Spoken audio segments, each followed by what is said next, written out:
लजीज पुलाव के लिए मैं चिकन, हरी मिर्च, फूड कलर, तंदूरी मसाला, नमक, गरम मसाला, अदरक लहसुन और हरा धनिया मिलाकर इसको चॉप कर लूंगी और फिर इसकी छोटी छोटी बॉल्स बना लूंगी। फिर इन्हें कवर करके फ्राई कर लूंगी और फिर इसे बाहर निकाल लूंगी। उसी ऑयल में मिक्स गरम मसाला और प्याज ऐड करूंगी, उसको थोड़ा सा फ्राई करूंगी।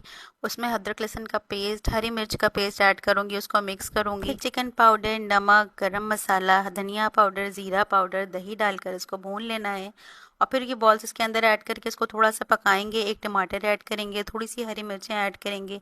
भीगे हुए चावल ऐड करने के बाद मैं इसको मिक्स करूंगी और फिर इसमें पानी ऐड कर दूंगी। जायफल, जावित्री, हरा धनिया और लेमन ऐड करके इसको दम पे रखूंगी और पुलाव तैयार है। चलिए कुछ स्पाइसी सा ट्राई करते हैं। हरी मिर्चें मैंने ली हैं छोटी और मोटी। फ्राइंग पैन में मस्टर्ड ऑयल गरम कर रही हूँ। उसके बाद मैं इसमें हरी मिर्चें ऐड करूँगी। हरी मिर्चों को धोकर मैंने अच्छी तरह से सुखा लिया है। उसके बाद फ्राई करते हुए मैं इसमें नमक और हल्दी मिक्स करूँगी और उसको थोड़ा सा नरम हो जाने तक फ्राई कर लूँगी। अब इसमें 2 फूल के बराबर लहसुन ऐड करूँगी, ज़ीरा ऐड करूँगी और उसको बगैर पानी के पीस लूँगी। पीसने के बाद मैं इसमें नींबू का रस ऐड करूँगी और फिर उसके बाद ऑयल में कलौंजी और ज़ीरे को क्रैकल करके तड़का लगाऊंगी और ये बहुत ही लजीज चटनी बनी थी। इसे मैंने आलू गोभी के साथ सर्व किया था। Let's make dinner. चिकन में मैंने नमक, पानी और ऑयल ऐड किया और उसको कवर करके गलने के लिए रख दिया। उस दौरान मैंने अदरक लहसुन को कोर्सली चॉप कर लिया है और उसके बाद कुटा हुआ धनिया, कुटा हुआ जीरा, काली मिर्च, चिली फ्लेक्स, मैजिकल मसाला जो कि तंदूरी मसाला है, इसे मिक्स करके एक तरफ रख दिया। जब चिकन का पानी ड्राई हो जाएगा तो उसमें हरी मिर्चें और कुटा हुआ अदरक लहसुन ऐड करूंगी और उसको चलाते हुए लाइट ब्राउन सा होने तक फ्राई कर लूंगी। उसके बाद मैं इसको छान के तेल बिल्कुल अलग कर लूंगी। गरम गरम चिकन पर स्पाइसेस, लेमन जूस, हरा धनिया ऐड करके इसको कवर करके रखूंगी और बहुत ही मज़ेदार बलूची टिक्का तैयार है।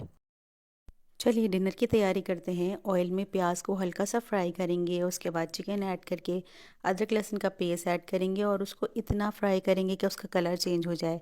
फिर टमाटर, लहसुन और हरी मिर्च का पेस्ट बना लेंगे और उसको चिकन में ऐड कर देंगे। अब इसमें नमक, हल्दी, मिर्ची, तंदूरी मसाला, गरम मसाला ऐड करके इसको मिक्स किया और इसको कवर करके चिकन के गल जाने तक पका लिया। उसके बाद इसमें दही ऐड की और दही ऐड करके मिक्स किया और इसे मज़ीद इतना पकाया कि तेल ऊपर आ गया। जब तेल ऊपर आ गया तो इसमें हरी मिर्च, हरा धनिया ऐड किया, कोयले का स्मोक दिया और मज़ेदार सी चिकन तैयार है।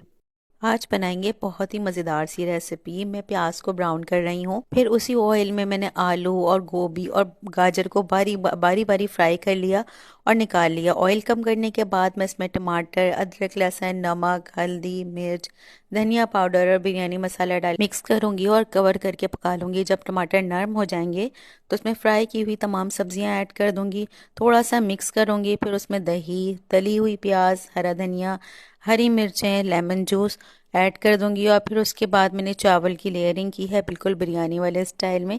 चावल के अंदर मैंने मटर ऐड कर दिए थे और ये बहुत ही मज़ेदार वेजिटेबल बिरयानी बनी थी। ज़रूर ट्राई कीजिएगा।